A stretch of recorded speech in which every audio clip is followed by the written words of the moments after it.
Hi, dreamers. Well, the year is coming to a close, and with 1 month left, my cumulative income chart is lit up like a Christmas tree. Just wait until you see that cumulative passive income chart. What a gift I've given myself. And hopefully, it's a gift you are giving to yourself as you build your passive income streams too. So, after another month of fully living off of my investment income, today I'll review the end of the month totals where I show you my dividend and options income. This month I made over $18,000. Let's take a look at the detail.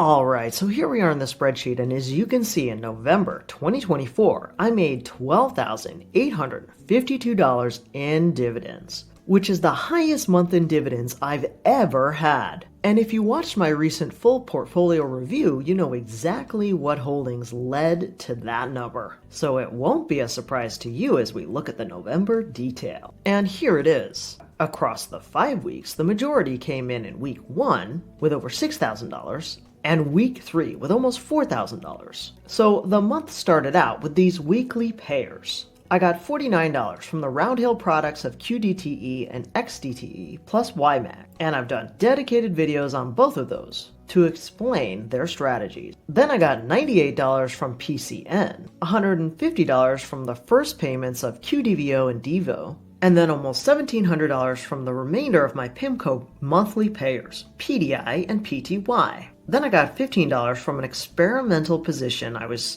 doing research on, KLIP, which I've since closed out. I got $2,354 from JEPQ, $15 from NEAR, and almost $1,900 from BTI. Rolling into week 2, I got another $66 from those weekly payers, and then $80 from a growing position in iSpy. Then I got the monthly payouts of the Goldman Sachs products that I hold, GPIQ and GPIX, which I also did a dedicated video on. So I add to these here and there over time. I got a total of just over $600 from Goldman. And then rounding out week 2, I got almost $750 from EBF, which is a small cap play I've held for a while. And that $675 was a special dividend payout. Wow, what a great special dividend. Thanks, EBF. Then I got $5 from ASML, more of a growth play, $14 from Texas Instruments, just $4 from CFG.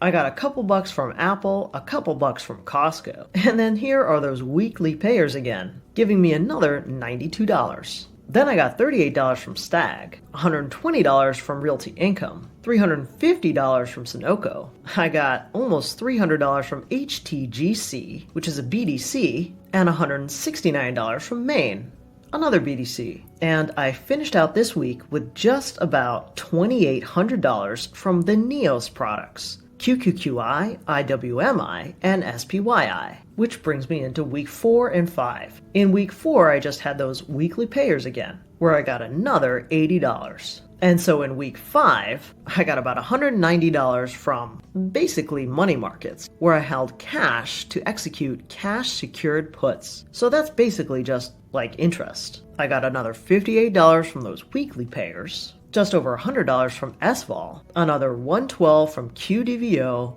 almost $200 from BMO, a Canadian bank, and last but not least, another $418 from DEVO. And so that's how I got to the $12,852 in November in dividend income. Now let's take a look at my options. In November, I made about $5,475. And I ended up erring on the conservative side. I used about $100,000 in capital across 50 options sold. I bought back 42, so I was managing it pretty tightly. Let 2 expire and had 6 assigned. I was opportunistic on AbbVie and took a couple of risks on the leveraged ETFs, TQQQ and SPXL. I also sold options on AMAT, Cisco, MU, and TSM. And probably the most speculative bet I made was when Bitcoin reached about $99,000, and I took a put on BITI, which is a Bitcoin short, which ended up working out for me. And then the rest of my options income was from low delta covered calls on the rest of my portfolio, which included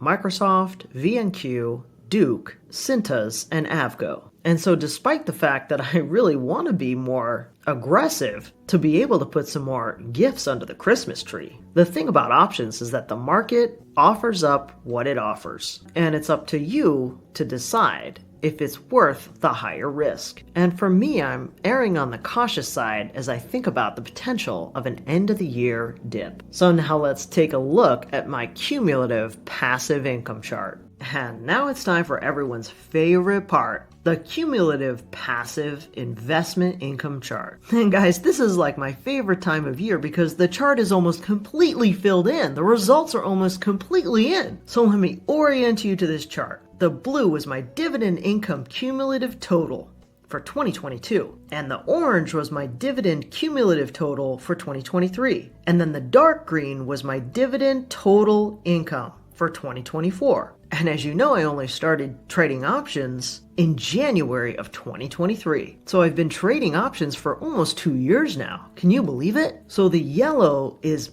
all in passive income, interest plus dividends plus options. And the light green is dividends plus interest plus options in 2024. So as of November this year, my total passive investment income is $225,404, which completely eclipses last year's total cumulative passive income of $134,000 by this time last year. And also another major milestone for me is that I broke the $100,000 mark for just dividends as of this month, with $104,243 just in dividend income alone for this year. And as you probably know, I had a goal of minimum $200,000 this year and a stretch goal of $300,000 this year, which obviously was a little bit too aggressive. But it looks like I'm going to be ending up right there in the middle, probably somewhere in the neighborhood of $240,000,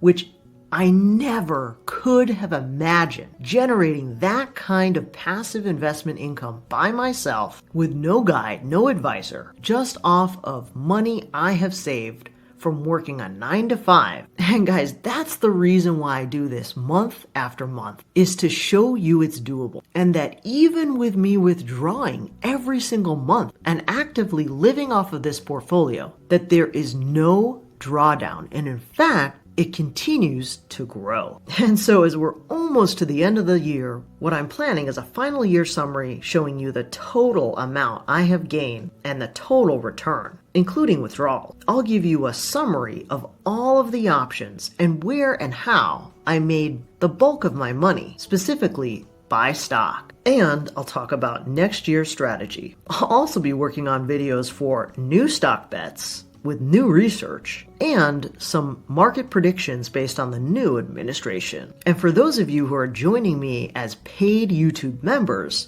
you can look forward to more behind the scenes on me and real-time purchases and trades. So I hope that was helpful and inspirational for you. Let me know what you think in the comments. Well, that's it for today. I hope you enjoyed this dividend income update. And if you want a richer, real-time experience with me, you can always follow me on Instagram or X. And if you're doing your own research using Seeking Alpha, feel free to find the link below to subscribe if you want, no pressure. As always, I encourage you to do your own research, then implement and learn by putting it into practice. And as a reminder, I'm not a financial advisor, so keep in mind these videos are for entertainment and inspiration only. I'll see you on the flip side.